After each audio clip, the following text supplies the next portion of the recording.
Charan! Magandang hapon! Ayan, gumawa po tayo ng bread. Ito po ay... Diba? To say the ano least. ba yun? Kaya lang, tama yung tanong ni Recon dito, sufficient. Ito po, sorry kasi nanonood ako ng kabilang papa. So ito po ay mainit pa siya guys. Ayan o, meron pa akong nakasalang. So, gumawa po ako ng bread. Ang bread ko po ay tawag ko dito ay pandesal.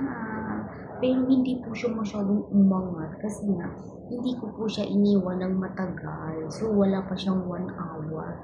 Niluto ko na siya agad. Pero iniwan ko siya lang about 20 minutes lang siguro. Tapos yun, niluto ko siya agad. Kaya hindi siya umalsa masyado. Pero okay na yun. Sabi natin. Ito po ay pandesal. Mainit guys. Ito po ay aking pandesal. Charin! Ano?